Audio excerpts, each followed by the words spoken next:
Hoy me he puesto un desafío: contar en 5 minutos la historia del intento de Alfonso Quiñones Molina para que lo reeligieran presidente de El Salvador. Quiñones formaba parte de la llamada dinastía Meléndez Quiñones.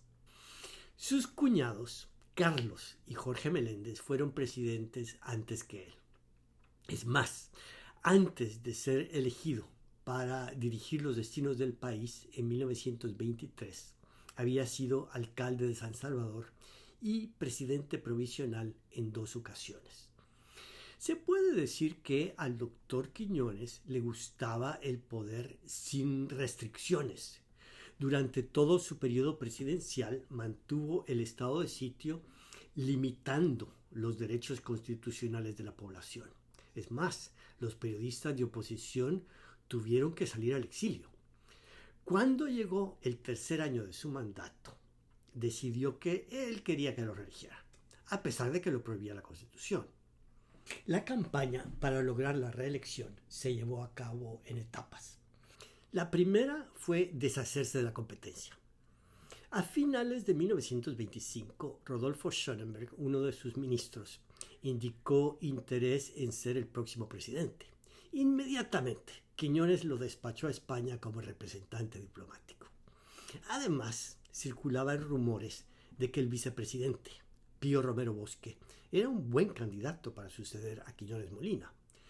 Esto tampoco le gustó al señor presidente, y sin más ni menos, en febrero, se anunció que Romero Bosque iba a salir del país por varios meses. Estaba claro, el presidente quería apartarlo de San Salvador para que no le hiciera sombra.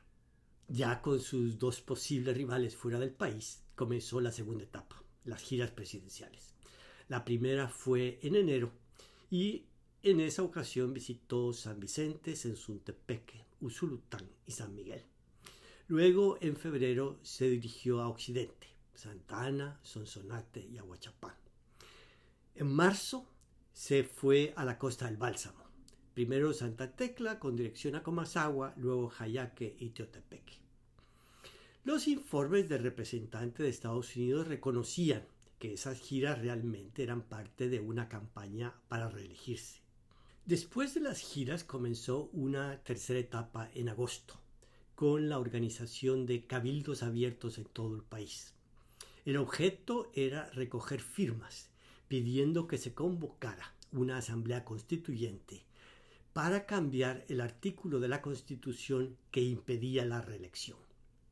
Este informe del ministro de Estados Unidos habla de cabildos abiertos en Aguachapán, San Lorenzo, San Pedro Puxtla, Turín, Tacuba, Atiquizaya y San Francisco Menéndez.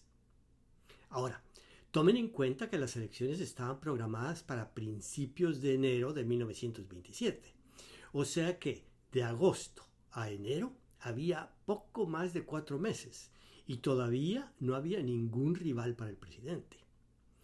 Para septiembre se habla de más de 140,000 personas que habían firmado peticiones en los cabildos abiertos.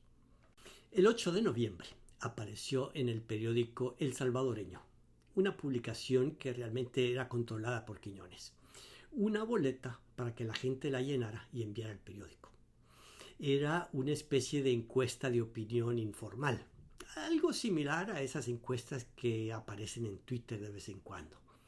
La gente vota en Twitter y, por supuesto, los resultados no tienen ningún valor estadístico, no significa nada, pero sí tienen un valor propagandístico, porque luego permiten decir tantas y tantas personas quieren que Quiñones sea candidato. Para el 22 de noviembre, el proceso de los cabildos abiertos culminó con uno impresionante en San Salvador, al que asistieron realmente miles de personas frente al Teatro Nacional. Luego comenzó una cuarta etapa del proceso que fue una verdadera sorpresa. Para diciembre ya había regresado Pío Romero Bosque de su largo viaje. Y el 8 de diciembre, sin noticia previa, se reunió una convención del partido oficial, en la que se acordó que Pío Romero Bosque iba a ser el candidato del gobierno a la presidencia. Y el doctor Quiñones estuvo de acuerdo. Todo el mundo se quedó con la boca abierta. Desde ese momento quedó claro que Quiñones ya había abandonado el plan de reelegirse. Finalmente, cuando se llevaron a cabo las elecciones en enero de 1927, ganó, como se esperaba, Pío Romero Bosque, el candidato oficial. Entonces, la pregunta que nos queda es ¿por qué razón Quiñones abandonó el plan de reelegirse? Hay un documento del enviado de Estados Unidos que nos muestra que el Departamento de Estado le dio señales muy claras a Quiñones, diciéndole que no toleraría la reelección, porque El Salvador había firmado los tratados de Washington de 1923 y estos prohibían explícitamente el reconocimiento de gobiernos que llegaban al poder por golpe de Estado o violando la Constitución.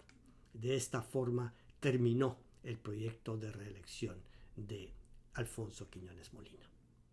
Muchas gracias por su atención.